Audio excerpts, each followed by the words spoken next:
boca está el poder de la vida y de la muerte.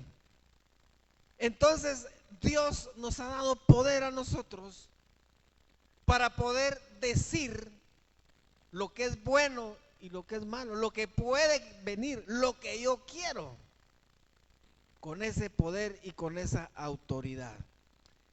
Sigamos viendo que dice ahí ahora, ahí mismo en Primera de Reyes, solo capítulo 18, versículo 1 en adelante. Vamos a leer del 1 al 7. Dice la palabra, ahí mismo en Primera de Reyes 18:1, pasados muchos días, vino palabra del Señor a Elías en el tercer año, diciendo: ve, muéstrate a Acab, y yo haré llover sobre la faz de la tierra. Fue pues Elías a mostrarse a Acab, y el hambre era grave en Samaria. Y Acab llamó a Abdías su mayordomo. Abdías era en gran manera temeroso de Dios, porque cuando Jezabel destruía a los profetas de Yahvé, Abdías tomó a 100 profetas y los escondió de 50 en 50 en cuevas y los sustentó con pan y agua. 5. Dijo pues Acab a Abdías: ve por el país a todas las fuentes de aguas y a todos los arroyos, a ver si acaso hallaremos hierba con que conservemos la vida de los caballos y las mulas, para que no nos quedemos sin bestias. 6.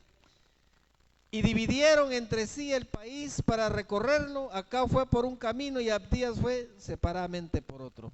Y yendo Abdías por el camino se encontró con Elías, y cuando lo reconoció se postró sobre su rostro y dijo: ¿eres tú, mi señor Elías? Acab, hermano, era el rey en ese tiempo. Él era, por eso Acab. Por eso la palabra le dice, después le dice el Señor: Elías, muéstrate ante Acab, porque tenía algo especial que mostrarle. Porque a causa de la palabra que Elías dio, a causa de esa palabra que Elías soltó, no hubo lluvia, no hubo rocío. Y si vemos en el 18:2 dice: y el hambre era grave, había hambruna. ¿Y por qué había hambruna? A causa de la falta de agua. O sea que la lluvia es de bendición. O sea, todo se había secado, ya no había hierba, ya no había pasto. ¿Y a quién le echaban la culpa de todo eso? A ver, ¿a quién el rey Acab le echaba la culpa de que no hubiera esto o aquello? A Elías, porque Elías había dicho que no habría agua ni rocío por muchos años, sino por su palabra. Entonces, todas las situaciones que estaban pasando venían a repercutir sobre Elías, que había dado una palabra. Decían: por culpa de Elías estamos así, por culpa de Elías.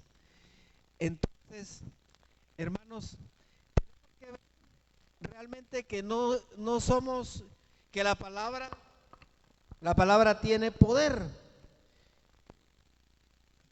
Pero lamentablemente le estaban echando la culpa a la persona que estaba equivocada. Había hambre, había falta de agua. Y muchas veces es lo que hacemos nosotros. Muchas veces le echamos la culpa a los demás de las desgracias, de lo que nos pasa en nuestra vida. Buscamos culpables, porque acá buscaba culpables a consecuencia de lo que estaba pasando. Pero ¿por qué había venido toda esta hambruna, toda esta sequía? Porque Acab se había apartado de los caminos de Dios. Se había casado con Jezabel, que era una sacerdotisa. Y al haberse apartado Acab, tuvo influencia sobre el pueblo de Israel para que el pueblo también se volcara o fuera a adorar a dioses ajenos. Por eso es de que Dios estaba tratando con este pueblo, tratando con el rey, pero el rey no se daba cuenta. Él le echaba la culpa a Elías, pero realmente lo que debería haber pasado es reaccionar y decir, bueno, ¿por qué está pasando esto? Está pasando porque yo tengo la culpa. Me está pasando todo esto porque yo me he apartado de Dios. Y eso es lo que no reconocemos. Si no venimos y le echamos la culpa a cualquier persona, entonces tenemos que estar, hermanos, seguros de que si algo está pasando dentro de mi núcleo familiar, si las cosas no van bien, mejor me examino. ¿Será que le estoy fallando a Dios? ¿Será que lo estoy abandonando? ¿Qué está pasando? Y aquí, esto es lo que había pasado con Acab, que como se unió a un yugo desigual, el yugo desigual